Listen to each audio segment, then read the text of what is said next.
രാജ്യവ്യാപകമായി അനധികൃത കുടിയേറ്റക്കാരെ കണ്ടെത്താനും അവരെ പിടികൂടാനും ഒഴിപ്പിക്കാനും രാജ്യവ്യാപകമായി വിവിധ ഏജൻസികൾ ശ്രമം തുടങ്ങിയതിന്റെ അടിസ്ഥാനത്തിൽ ഇപ്പോൾ ആസാമിൽ ഒരു മെഗാ കുടിയൊഴിപ്പിക്കൽ തുടങ്ങിയിരിക്കുന്നു. 2700 കുടുംബങ്ങളെയാണ്, അതായത് ബംഗ്ലാദേശിൽ നിന്നെത്തിയ ബംഗാളി മുസ്ലിങ്ങളായ കുടുംബങ്ങൾ, ഈ കുടുംബങ്ങളെ കുടിയൊഴിപ്പിക്കുകയാണ്. ഇവർ കയ്യേറിയിരുന്നത് 4900 ഏക്കർ സ്ഥലമാണ്, വനഭൂമിയാണ് കയ്യേറിയിരുന്നത്. ഈ വനഭൂമി കയ്യേറി ഇവിടെ വെറ്റില കൃഷി നടത്തി വരികയായിരുന്നു ഈ കുടുംബങ്ങൾ. 2700 കുടുംബം എന്ന് പറയുമ്പോൾ അവിടെ സംഖ്യ നമുക്ക് ഏകദേശം ഊഹിക്കാനുള്ളതേ ഉള്ളൂ. 10-25,000 പേരിൽ മേളിൽ വരും. എന്ത് തന്നെ ആയാലും അത്തരം ആളുകളെ ഒഴിവാക്കുന്ന, അവരെ കുടിയൊഴിപ്പിക്കുന്നതിനുള്ള ശ്രമങ്ങൾ തുടങ്ങിക്കഴിഞ്ഞിരിക്കുന്നു. ഇതിൽ സർക്കാർ പറയുന്നത് ഇതിൻ്റെ 90% പേരും കുടിയൊഴിഞ്ഞ് പോയി കഴിഞ്ഞിരിക്കുന്നു. ബാക്കിയുള്ളവരെ മാത്രമാണ് ഇപ്പോൾ കുടിയൊഴിപ്പിക്കുന്നതെന്നാണ്. പോലീസ് കമാൻഡോകൾ, വനസംരക്ഷണ സേനകൾ, 1500 സേനാ വിഭാഗങ്ങൾ എന്നിവരാണ് ഈ കുടിയൊഴിപ്പിക്കൽ പ്രക്രിയയിലുള്ളത്. ഉറിയം ഗഡി എന്ന പ്രദേശത്താണ് ഈ കുടിയൊഴിപ്പിക്കൽ.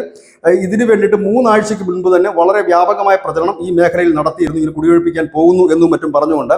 കാരണം വനവാസികൾക്ക് ഇവിടെ സ്ഥലമില്ലാതിരിക്കുകയും വന്നു കയറിയവർ അവരുടെ സ്ഥലം കൂടി കൈയേറിക്കൊണ്ട് അവകാശം സൃഷ്ടിക്കുകയും ചെയ്തിരിക്കുകയാണ്. ഇതിൽ സർക്കാർ ഇപ്പോൾ പറയുന്നത് 1971 മുൻപ് കുടിയേറിയവർ ആരെങ്കിലും കുടിയൊഴിപ്പിക്കപ്പെട്ടിട്ടുണ്ട് എങ്കിൽ അവർക്ക് സർക്കാർ ഒരു സാമ്പത്തിക സഹായം നൽകും. പക്ഷെ അതിനുശേഷം വന്നവർക്ക് അതുപോലും ലഭിക്കില്ല എന്ന്.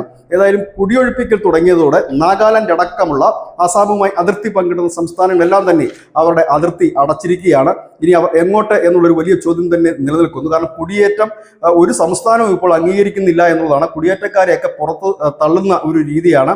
നമുക്കറിയാം, കഴിഞ്ഞ ദിവസങ്ങളിലൊക്കെ ബീഹാറിൽ തെരഞ്ഞെടുപ്പ് പ്രക്രിയയുമായി ബന്ധപ്പെട്ട് ഈ വോട്ടേഴ്സ് ലിസ്റ്റ് പുതുക്കുമ്പോൾ നമുക്ക് അറിയാൻ കഴിഞ്ഞത് ഏതാണ്ട് 50 ലക്ഷത്തോളം പേരെ ഇല്ല എന്നാണ്. മരിച്ചുപോയവരുണ്ട്, സ്ഥലം മാറിപ്പോയവരുണ്ട്. അതിന് ഉപരി നമ്മളെ ഞെട്ടിപ്പിക്കുന്ന കണക്ക് എന്ന് പറഞ്ഞാൽ യാതൊരു വിവരവുമില്ലാത്ത, ഇല്ലെങ്കിൽ യാതൊരു അറിവുമില്ലാത്ത, ഇത് എവിടെ നിന്ന് വന്നു എങ്ങോട്ട് പോയി എന്നറിയാൻ കഴിയാത്ത ലക്ഷക്കണക്കിന് പേരും ആ വോട്ടേഴ്സ് ലിസ്റ്റിൽ ഉണ്ടായിരുന്നു എന്നുള്ളതാണ്.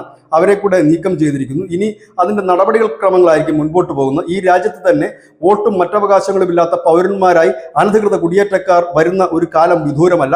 ആ കാലത്തിലേക്ക് ബീഹാർ കടന്നു കഴിഞ്ഞിരിക്കുന്നു. മറ്റു സംസ്ഥാനങ്ങളിലും അത്തരത്തിലേക്കാണ് നീങ്ങുന്നത്. ഇതിനിടയിലാണ് അസം ഒരു മെഗാ കുടിയൊഴിപ്പിക്കലുമായി രംഗത്തെത്തിയിരിക്കുന്നത്. News desk.